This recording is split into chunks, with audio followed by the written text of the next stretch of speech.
नमः पंकजनेत्राय नमस्ते पंकजांग्रहे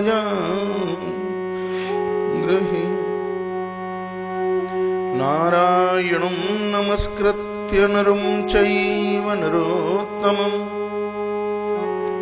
देवीं सरस्वतीं व्यासं ततो जयमुदीरये।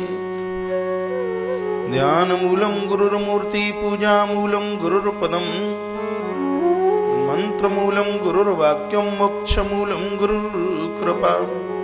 हरे कृष्ण कृष्ण कृष्ण हरे हरे हरे राम राम राम हरे हरे।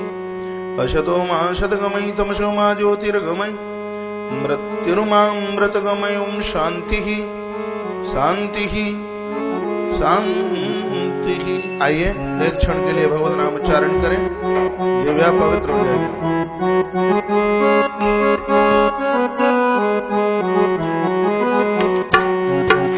श्री कृष्ण गोविंद हरे मुरारी, हे नाथ नारायण वासुदेवा। श्री कृष्ण गोविंद हरे मुरारी, हे नाथ नारायण वासुदेवा। हे नाथ नारायण वासुदेवा। हे नाथ नारायण वासुदेवा। हे नाथ नारायण वासुदेवा। श्री कृष्ण गोविंद हरे मुरारी, हे नाथ नारायण वासुदेवा।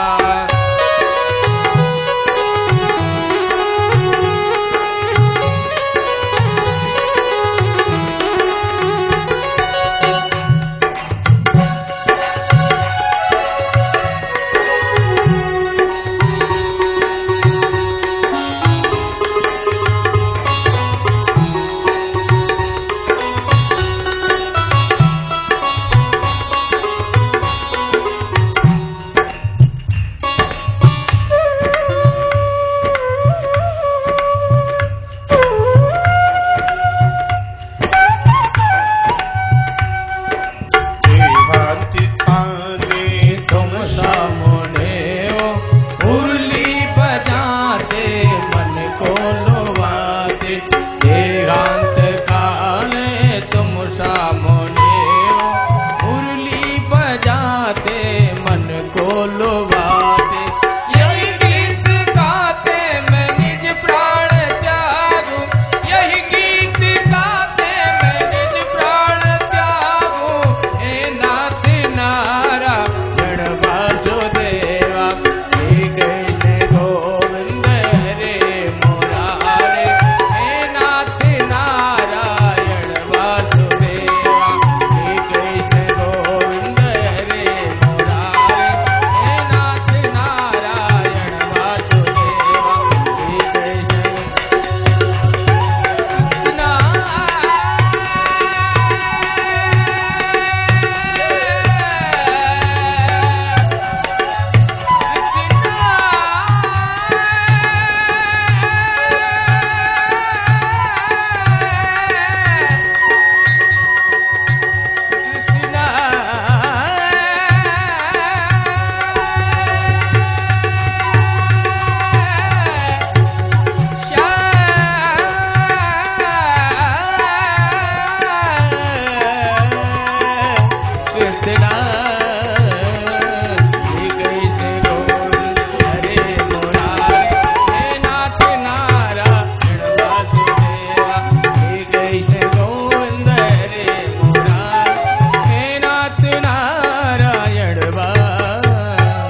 बोली कुंज विहारी लाल की जय हो, श्री हनुमंत बलवंत महाराज की जय हो। जय। श्री राधे श्री राधे श्री राधे श्याम। भारत माता की पवित्र भूमि धरती उत्तर प्रदेश की, ऐसी माटी जिस माटी ने परमात्मा को राम के रूप में प्रकट कर दिया। ऐसी माटी उत्तर प्रदेश की जिस माटी ने गोलोक धाम के अधिष्ठाता भगवान श्री कृष्ण को अपना लाल बना दिया। ऐसी माटी यूपी की गंगा और यमुना ने जिस स्थान को आप्लावित किया, ऐसी माटी उत्तर प्रदेश की कि भगवान गोवर्धन नाथ और भगवान कामतानाथ ने जिस धरती को कृत कर दिया, धन्य धन्य कर दिया, ऐसी उत्तर प्रदेश की रौनक ही नहीं पूरे विश्व की सुंदरता जिस धाम से है, ऐसा श्री धाम वृंदावन, आनंद धाम वृंदावन, चिन्मय धाम वृंदावन, रसिकों का धाम वृंदावन, महापुरुष संत मनीषियों का धाम वृंदावन, मेरे बिहार जी का धाम वृंदावन, भगवती राधा रानी का अनुपम धाम श्री वृंदावन। और वृंदावन की इस पवित्र धरती पर आयोजित यह श्रीमद् भागवत ज्ञान यज्ञ, ज्ञान सत्र, जिसकी आज दिव्य धारा में अवगाहित होने के लिए पधारे हुए यूपी सरकार के कैबिनेट की सुंदरता को एक बहुत भारी रौनक देने वाले ऐसे श्री देवेंद्र गुप्ता जी, मंत्री उत्तर प्रदेश सरकार, मेरी व्यासपीठ से उनका बहुत मान है, सम्मान है, हमारे मध्य में पधारे हैं, जिनके द्वारा आज पर्यावरण की सुरक्षा और संवर्धनता के लिए वृक्ष लगाया गया। व्यासपीठ से बहुत आदर उनका। इस मथुरा जिले की भावी कमान को संभालने में अध्यक्ष पद की सुंदरता बढ़ाई है पंडित श्री गुरुदेव शर्मा जी, हमारे मध्य में। अगले चुनाव में अपना डंका बजाने वाले ठाकुर साहब श्री चंदन सिंह जी हमारे मध्य में हैं। हमारे मध्य में डॉक्टर साहब अशोक अग्रवाल जी वरिष्ठ नेता एसपी के हैं। श्री वीरेंद्र सिंह जी यादव महासचिव सपा, चौधरी शहीद जी महानगर अध्यक्ष के अग्रवाल जी सदस्य प्रदेश कार्यकारिणी, धर्मवीर अग्रवाल जी और भी बहुत महानुभाव हमारे मध्य में चल करके आए हैं। व्यासपीठ से उन सबका बहुत बहुत आदर, बहुत मान सम्मान। हमारे विश्व जागरण मानव सेवा संघ चैरिटेबल ट्रस्ट के प्रमुख सचिव श्री रामदेव शास्त्री जी और हमारे इस भावी संस्थान के उपाध्यक्ष श्री विनोद जी अग्रवाल जो रोहिणी दिल्ली से पधारे हैं, और इस विराट आयोजन के महानायक, इस विराट आयोजन के आयोजक श्री प्रभात कुमार जी जैन, माता निर्मला देवी जैन, उनके अनुज श्री अनिल जी जैन, माता श्रीमती मंजुला जैन, उनके तीनों सुपुत्र भैया नवीन, उनके अनुज, उनके निमंत्रण पर आए हुए उनके सभी संबंधी जन, और परमात्मा बांके बिहारी जी के नौते पर चल करके आए हुए यह मेरे सब अपने। इनमें से कितने नाम मुझे याद हैं, यदि नाम की लिस्ट पढ़ूंगा तो कथा 10 बजे को जाकर के छुएगी। आज कथा में बहुत विलंबता हुई है। कथा 1.5 घंटा या पौने 2 घंटा लेट है, तो मैं इसमें पौने 2 घंटे का डबल कर दीजिए, कितना होगा? 3.5। तो जो रोज कथा छूटती है उसमें प्लस 3.5 घंटा और कर देना। घड़ियां देखना मत, कथा में आनंद पूरा लेंगे। ठाकुर जी को तो समय पूरा देना है। आप सबका बहुत बहुत स्वागत है, बहुत बहुत मान है, बहुत बहुत सम्मान है। बोले बांके बिहारी लाल कृष्ण कन्हैया लाल की जय हो। जय जय श्री राधे श्री राधे श्री राधे श्याम। एक तरफ से रास्ता दे दीजिए इनको निकलने के लिए, तब तक हल्के से बोलते रहे ना। क्या निकुंज में विराजे, निकुंज में विराजे घनश्याम राधे राधे, निकुंज में विराजे घनश्याम राधे राधे, घनश्याम राधे। अब थोड़ी सी मुझे आपकी एकाग्रचित्तता की आवश्यकता है। आप एकाग्रचित्त होकर के बैठे।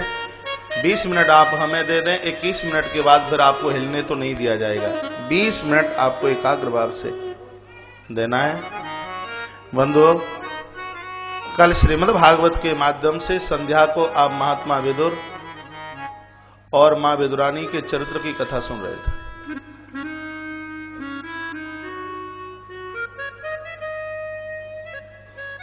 इधर खड़े हो क्या तो भगवान इधर ले आओ, ठीक से नहीं लो, आवाज कहां से आ रही? हाँ लाला जी, मोबाइल बंद।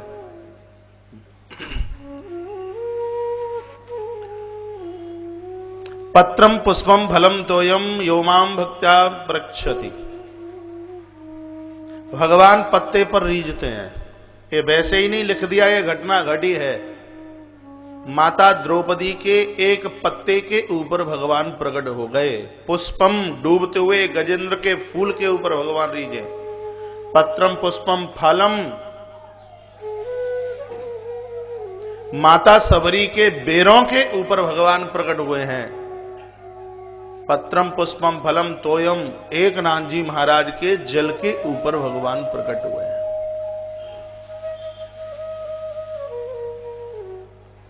महात्मा विदुर का आना हुआ है, भगवान छिलके खा रहे थे, बड़ा दुख हुआ। विदुरानी को डांट करके कहा, कृष्ण पहली बार आए और तो छिलके खिलाती है। तो भगवान ने कहा, काका जी मुझे किसी की वस्तु नहीं, मैं भक्ति के ऊपर रीझता हूं। बंधु, एक भाव होता है, एक भक्ति होती है। भाव तो सबके अंदर होता ही है। आप तीर्थों में जाते हैं, आप मंदिर में जाते हैं, भाव ध्यान से सुनेंगे। लेकिन मंदिर जाने के बाद, तीर्थ जाने के बाद, कथाओं में जाने के बाद हमें कोई बदलाव नहीं आता, और वह पूजा पाठ 2 दिन चलती है, 3 दिन चलती है। आप में ऐसे कितने होंगे जिन्होंने एकादशी का व्रत करने का संकल्प लिया हो और वह व्रत 2, 3, 4 बार ही चला हो, और फिर बाद में देखी गुलाब जामुन 2 चटकाई लो, कोई बात नहीं। क्यों ऐसा होता है? हम संतों के पास में जाते हैं और फिर 2-4 दिन के बाद या महीना 15 दिन के बाद फिर वही स्थिति है। क्यों? इसलिए क्योंकि भाव तो था लेकिन भक्ति नहीं थी। यदि भाव भक्ति से अलग होगा तो व्यक्ति जहां से बदला हुआ है अपनी पहली ही स्थिति में आ जाएगा, और जहां वह भाव भक्ति के साथ जुड़ा हुआ होगा, मरते दम तक यह जीव ईश्वर से अलग नहीं हो सकता। बात नहीं आई समझ में? रामायण में 2 महानुभावों को आप देखिए। रामायण में एक व्यक्ति वह है जिसके अंदर भाव है, परमात्मा के प्रति समर्पण तो हुआ लेकिन कुछ मिनटों के लिए। कौन है वह? लंका कांड में कुंभकर्ण। रावण ने कुंभकर्ण को जगाया, कुंभकर्ण जागा, पूछा मुझे क्यों जगाया है बताइए। कहा कि ऐसे ऐसे भगनी की नाक कान उन तपस्वियों के द्वारा काटी गई, बदले में मैंने उनकी स्त्री का हरण किया। कुंभकर्ण कितनी सुंदर बात कहता है, यह तुमने अच्छा नहीं किया, जगत जननी माता जानकी का तुमने हरण किया। यह कुंभकर्ण का भाव बोल रहा है। लेकिन कुछ ही देर के बाद में वही कुंभकर्ण क्या कहता है? महिष खाए और मदरा पाना, गर्जा वज्रा घात समाना, कहां है वह तपस्वी जिनको मैं जिंदा नहीं छोड़ूंगा। ऐसा क्यों हुआ? क्योंकि उसके अंदर भाव तो था लेकिन उसके अंदर भक्ति नहीं थी। भाव तो निशाचरों के अंदर भी होता है, भाव तो दैत्यों के अंदर भी होता है, भाव तो गिरे हुए लोगों के अंदर भी होता है, लेकिन भाव टिकाऊ तब होगा जब उस भाव को आप भक्ति के साथ में जोड़ दोगे। रामायण में एक पात्र ऐसा भी है जिसका भाव भक्ति के साथ जुड़ा हुआ है। प्रयाग के तट पर खड़े होकर के महाराज महारथी अवध का जिसके अंदर कूट कूट करके भाव के साथ भक्ति नजर आती है, वह है श्री भरतलाल जी महाराज। क्या कहते हैं? अर्थन धर्मन काम रुचि गतिन चहो निर्वाण। जिनका भाव भक्ति के साथ जुड़ा हुआ है वह तो चारों पुरुषार्थों को भी नहीं मांगते। वह कहते हैं परमात्मा यदि आप देना चाहते हो तो संसार की वस्तु नहीं, अपने आप को हमें दे दीजिए, हम आपकी मांग करते हैं। तो महात्मा विदुर के अंदर भाव भी है और भाव के साथ भक्ति भी है। अब कैसे पता चले कि हमारे अंदर भक्ति है कि नहीं? मालूम कैसे चले? तो भक्ति के 4 स्तंभ में प्रभात जी, भक्ति के 4 स्तंभ में यदि ये 4 चीज आपके पास में है तो समझ लीजिए कि आपके पास में भक्ति है। 4 चरणों में से पहला चरण है संत का संग, महापुरुषों की सान्निध्यता, अच्छे लोगों का साथ। यह भक्ति का आरंभ यहां से है। आज कपिल उपाख्यान में बहुत विस्तार इसका मैं करूंगा। संतों की सान्निध्यता, यदि आपको महापुरुषों की संगति अच्छी लगती है, आप संतों के अटैचमेंट में हैं, तो आप यह समझ लीजिए कि आप भक्ति के साथ जुड़े हुए हैं। दूसरा नाम का रंग, संत जो कहते हैं उनकी हम बात माने। वर्तमान समय में संतों को मानने वालों की कमी नहीं है, लेकिन संतों की मानने वालों की कमी है। माता पिता को तो माना जाता है, लेकिन माता पिता की नहीं मानी जाती। अरे महापुरुष जो कहते हैं बंधुओं, उनके उस संदेश के ऊपर हम ध्यान दें। और मैं कितनी बार कहता हूं, यह काम क्रोध लोभ मोह मद मत्सर इतना बड़ा बुखार है, इतना बड़ा रोग है, जिसको पुराणों में महाराज भवरोग के नाम से जाना गया। इस भवरोग को समाप्त करने के लिए संत एक वैद्य है और सत्संग औषधि है। ये आप यहां कथा सुनने के लिए आते हैं, क्या है ये पूरा का पूरा परिसर? क्या ये ऑपरेशन का थिएटर है? जिनकी आंख में मोतिया बिंद हो गया होगा, सत्संग के थिएटर में बैठ करके महाराज इस कथा के द्वारा आंखों का ऑपरेशन होता है। मंदिर में भगवान क्यों नजर नहीं आते? संसार के कड़कड़ में ईश्वर नजर क्यों नहीं आते? माता पिता के चरणों में प्रीति क्यों नहीं टिकती? क्योंकि आंखों में मोतिया बिंद हो गया है। महाराज कथा में पहुंचकर उस मोतिया बिंद का ऑपरेशन होता है, इसलिए हम कथा में जाते हैं। ये कथा का सत्संग भवन तो एक चिकित्सालय है, एक अस्पताल है, एक हॉस्पिटल है। इस अस्पताल का जो डॉक्टर है वह कौन है? संत। और सत्संग क्या है? सत्संग औषधि है, सत्संग दवाई है। और ये महापुरुष ऐसी सत्संग की औषधि देते हैं कि महाराज इह लोक से लेकर के परलोक तक व्यक्ति अपने आप में पावन हो जाता है, पवित्र हो जाता है। यह 6 रोग उसको छू नहीं सकते, जिसको भव रोग के नाम से जाना जाता है। तो ध्यान रखिए, भक्ति का पहला सूत्र है, क्या नाम है उसका? संतों का संग। दूसरा नाम का रंग, वह जो कहते हैं उनकी बात मानिए। उनकी बात मानने में बड़ा फायदा है। जिन्होंने स्वामी विवेकानंद जी महाराज की बात मानी, जिन्होंने डोंगरे जी महाराज की बात मानी, जिन्होंने रसखान रहीम की बात मानी, जिन्होंने कबीर साहब की बात मानी, जिन्होंने महावीर स्वामी की बात मानी, वह लोग अपने आप में फायदे में रहे। बड़ों की बात मानने में किंचित मात्र बिल्कुल घाटा नहीं है। इसलिए अच्छे लोगों की बात मानिए, उसको ग्राह्य बनिए, उसको ग्रहण कीजिए। नाम का रंग। तीसरा सूत्र है जिसका नाम है अच्छा संग। अच्छे लोगों का साथ कीजिए। लोग खोजते हैं कि हम उनका संग करें जो पैसे वाले हैं, नहीं, कभी भी नहीं। टूटी झोपड़ी में रहने वाला व्यक्ति, उससे हाथ मिलाइए, उससे मित्रता जोड़िए। क्यों? इसलिए उसके पास नोटों के बंडल नहीं हो सकते, लेकिन उसके पास संस्कार जरूर हैं। मेरे प्रभु राम को देखिए, मेरे राम का राम राज्य की स्थापना एक निषाद राज गुहू से आरंभ होती है, एक केवट से आरंभ, माता सबरी से आरंभ मेरे प्रभु की राम राज्य की स्थापना हुई। इसलिए महाराज दशरथ का महाराज राज सत्ता का कलश है, अट्टालिका के ऊपर रखा रह गया, लेकिन मेरे प्रभु ने अपनी राम राज्य की स्थापना पूरे त्रिलोकी में कर डाली है, क्योंकि उन्होंने गरीबों को अपने कंठ से लगाया, उन्होंने अनाथों को अपने कंठ से लगाया। इसलिए मैं पुनः इस बात का निवेदन करना चाहूंगा, अच्छे लोगों का साथ कीजिए। साधु संग साधु संग साधु संग रमिए। हमारा संग बढ़िया है तो हम बढ़िया हैं, यदि संग खोटा है समझ लीजिए कि हमारा जीवन बिल्कुल खत्म है। चौथा सूत्र है भक्ति का, जिसका नाम है मिलने की उमंग। ईश्वर से तड़फन होनी चाहिए मिलने की। कितनी तड़फन होनी चाहिए? जैसे पानी में डूबता हुआ व्यक्ति, कोई व्यक्ति पानी में डूब रहा हो और उसको यह कहा जाए भैया हम तुमको हिंदुस्तान का प्रधानमंत्री बना दें, आप चाहोगे क्या? हम तुम्हारा विवाह करा दें, एक आध फैक्ट्री तुम्हारे नाम करा दें, चाहोगे क्या? डूबता हुआ व्यक्ति कभी नहीं चाहेगा। वो यह कहेगा यदि आप मेरे खासम खास हो तो मुझे एक बार इस नदी का किनारा पकड़ा दीजिए, मुझे नदी का तट चाहिए। जैसे डूबते हुए व्यक्ति को तड़फन नदी के किनारे पर पहुंचने की होती है, भव सागर में हर व्यक्ति डूब रहा है, परमात्मा के चरण ही वह किनारा है। ईश्वर के चरणों से मिलने की तड़फन होनी चाहिए, जैसे मीराबाई की तड़फन, जैसी केवट की तड़फन थी। ये 4 सूत्र जीवन में हैं तो समझ लीजिए कि हमारे और आपके साथ भक्ति है। लोग कहते हैं वह व्यक्ति बड़ा भक्ति युक्त है, तो महात्मा विदुर के अंदर भक्ति है और भाव भी है। भगवान ने कहा काका हम आपके ऊपर इतने प्रसन्न हैं, आप हमसे कुछ मांग लीजिए।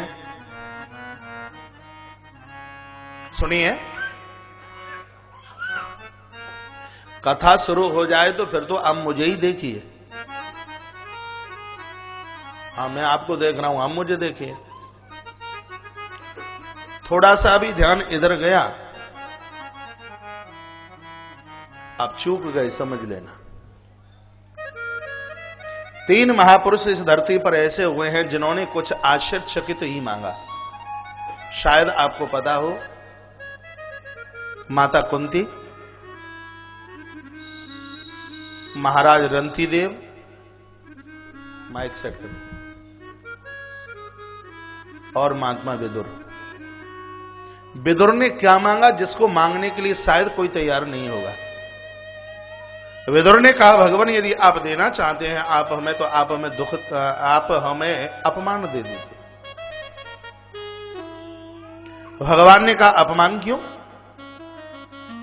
कहा, हमें तो आज पता चला है कि भगवान आप अपमान में छिपे हुए हैं। जब तक धृतराष्ट्र की सभा में मेरा सम्मान हुआ आप नहीं आए, कल मेरा अपमान हुआ और आज आप पधार गए। दिग्गज महान भाव वो है जिसने अपमान को हजम करना सीख लिया है। और सब देव हैं लेकिन शंकर महादेव हैं, क्योंकि दक्ष प्रजापति के अपमान को इन्होंने सहन किया, इसलिए यह महादेव है। और जिन जिन लोगों को इस दुनिया में ईश्वर मिले हैं उनका आधार देखिए, सबसे पहले उनका अपमान हुआ है। कोई भी उठा लीजिए आप, चाहे तो राजस्थान की मीरा हो, चाहे माता कुंती के पांडव हों, चाहे लंका के विभीषण रहे हों, चाहे सुनीति माता के ध्रुव, चाहे श्री जड़ भरत जी महाराज, कितने नाम में आपके लोग। परिवार में अपमान होने लगे तो समझ लीजिए कि भगवत कृपा धीमे धीमे आपकी देहली तक आ रही है, क्योंकि बिना अपमान के घर छूटता कहां है। तुलसीदास जी ने इतना बड़ा काम कर दिया, उसमें भी पीछे एक अपमान का हाथ था। तुलसी की पत्नी बोलती है, इस हाड़ मास से इतना प्रेम है, कहीं ऐसा राम से प्रेम हो जाए, उद्धार हो जाए। हम तो कहते हैं कि दुनिया की हर मां ऐसी होवे तो दुनिया में तुलसीदासों की कमी ना रहे। माताओं को कभी कभी अपने पति लोगों को कहना चाहिए कि जितना तुम हमसे प्रेम करते हो, इसका एक आध अंश भी यदि ईश्वर से प्रेम हो जाए, उद्धार हो जाएगा, आप कल्याण हो जाए। माताओं, आपको धर्म पत्नी कहा गया है, भोग पत्नी नहीं, धर्म पत्नी है। एक नारी संसार की वासना की कीड़ा की खिलवाड़ता के लिए नहीं है। नारी शक्ति है, शक्ति। और ये शक्ति की सक्षमता तब रहेगी जब वह अपने बच्चों को, अपने पति को ईश्वर से मिलाने का कार्य करे, तब यह नारी शब्द बड़ा सुशोभित होगा, सुंदर लगेगा। माता वह बढ़िया नहीं जो अपने पति को कहती हैं, बहुत दिन हो गए, जरा कहीं ऐसी वैसी जगह घुमा के ले आइए। ऐसी माताओं का मैं मान करता हूं जो अपने पति को बोलती हैं, बहुत दिन हो गए, एक बार वृंदावन तो चलो, हरिद्वार चलो, बद्रीनाथ, केदारनाथ, जगन्नाथपुरी जाने का मन करता है। ऐसी माताओं की आरती यहां भी उतारी जाती है और इन माताओं की आरती वहां भी उतारी जाती है। जो अपने पति को उस पति से मिलाए वही नारी धर्म पत्नी कहलाने की अधिकार है। उसी को धर्म पत्नी कहा। आप लिख ही रहे हैं तो मेरे 3 वाक्य जरूर लिखना। अपमान में भगवान है, भय में भगवान है और विश्वास में भगवान है। हमारे माता पिता ने जो कहा उसके ऊपर विश्वास कीजिए। आज खम्मा फाड़ के नरसिंह प्रकट होंगे, भगवान खम्मे में नहीं होते। जब खम्मे में ही भगवान हो तो फिर भजन कौन करेगा? तोड़ेंगे खम्मा, प्रभु का दर्शन करेंगे। खम्मे में भगवान नहीं, प्रहलाद जैसे भक्तों के विश्वास में भगवान वास करता है। विश्वास होना चाहिए। हमारे पिता का नाम क्या है? इसमें क्या है? इसमें विश्वास ही तो, और क्या है इसमें? मां के अलावा किसी को नहीं पता दुनिया में कि हमारे पिता का नाम क्या है। एक सिर्फ मां को पता है, मां के अलावा किसी को नहीं पता, यहां तक कि पिता को भी नहीं पता। हम किसके बेटे हैं सिर्फ हमारी मां को पता है। एक कोई व्यक्ति बैठा हुआ था, 50 लोग थे, किसी ने कहा इसके पिता का नाम श्यामलाल है, और आपस में झगड़ा हो रहा था, इसके पिता का नाम श्यामलाल, इसके पिता का नाम श्यामलाल। अंदर से मां निकल करके आई और मां ने कहा काय के लिए झगड़ा कर रहे हो, इसके पिता का नाम श्यामलाल नहीं, इसके पिता का नाम रामलाल है, मुझे पता है। आप बताइए 50 लोगों की बात मानी जाएगी कि एक मां की बात मानी जाएगी? हाँ, एक मां की बात मानी जाएगी। तो ये ग्रंथ हमारी मां है। इन ग्रंथों ने कहा कि कभी राम आए तो आए, कभी कृष्ण आए तो आए। इन ग्रंथों की बात के ऊपर हमें विश्वास करना चाहिए, भगवत प्राप्ति हो जाएगी, भगवान मिल जाएगा। आज भक्ति में विश्वास खो गया। एक श्लोक आप बोलते हैं, गुरुर ब्रह्मा गुरुर विष्णु गुरुर्देवो महेश्वरा गुरुर साक्षात परम ब्रह्मा तस्मै श्री गुरुवे नमः। इस श्लोक में क्या है? हर वाक्य के ऊपर रा के ऊपर रा चढ़ा है। ये रकार क्या? ये विश्वासवाचक है। किसी का गुरु ब्रह्मा नहीं हो सकता, उसके 4 मुंह है। ना किसी का गुरु विष्णु हो सकता क्योंकि वह सांपों पर लेटते हैं। किसी का गुरु शंकर भी नहीं हो सकता क्योंकि वह शमशान में रहते हैं। लेकिन ये 3 वाक्य बोल के तो अभी शिष्य को तसल्ली नहीं हुई। पहले कहा गुरु ब्रह्मा, मेरे गुरु ब्रह्मा, फिर लगा कर कहीं ब्रह्मा से बड़े विष्णु तो नहीं है। तो एक क्षण में कहता ना ना ना, मेरे गुरु विष्णु है। फिर इसको लगा कि विष्णु से बड़े कहीं शंकर तो नहीं है, तो गुरुर्देवो महेश्वरा, मेरे गुरु महेश्वर हैं। फिर शिष्य को लगा कि कहीं इन तीनों से भी तो बड़ा कोई नहीं है जो इन तीनों को बनाता हो। गुरु साक्षात परम ब्रह्म, मेरा गुरु तो साक्षात परम ब्रह्म है। ये क्या है इस श्लोक में? इस श्लोक में विश्वास है। बंधुओं, मैं नहीं कहता आप 10 घंटा भजन करें, आप 1 मिनट करें उसको विश्वास के साथ। पत्थर में पत्थर की आकृति को नहीं, पत्थर में हम भगवान को देखें। अरे पाषाण की प्रतिमाओं में से भगवान प्रकट हुए। क्या आपको नहीं पता कि चैतन्य महाप्रभु ने शरीर नहीं छोड़ा? चैतन्य महाप्रभु शरीर सहित भगवान जगन्नाथ में विलीन हो गए। जिस समय मीरा नाच रही थी, भगवान श्रीनाथ प्रभु ने प्रकट होकर के महाराज मीरा को अपने अंक में ले लिया। मीरा का शरीर किसी की नजर ही नहीं आया। महात्मा नामदेव, एक ना इतने संत, गुरु नानक देव, कबीर साहब, इन महापुरुषों ने अपना शरीर नहीं छोड़ा। शरीर सहित ये भगवान के विग्रह में विलीन हो गए। पूरी दुनिया कहे कि भगवान नहीं हो सकता, 1 करोड़ उल्लू ये कहें कि सूर्य नहीं है, तो सूर्य का तो कुछ बिगड़ेगा नहीं, लेकिन महाराज खोपड़ा तो 1 करोड़ उल्लुओं का फूट जाएगा। बंधुओं, भगवान थे, हैं और रहेंगे, ऐसा विश्वास होना चाहिए। मेरा पूरा का पूरा देश श्रद्धा और विश्वास के बीच ही में तो है। आप कन्याकुमारी गए? जिस स्थान पर माता जगदम्बा ने तप किया उसी का नाम तो कन्याकुमारी है। आप अमरनाथ गए होंगे जहां भगवान शंकर ने तप किया है। तो हिंदुस्तान का एक छोर है कन्याकुमारी, हिंदुस्तान का दूसरा छोर है अमरनाथ। हमारे पुराणों में जगदम्बा को कहा श्रद्धा और शंकर को कहा विश्वास।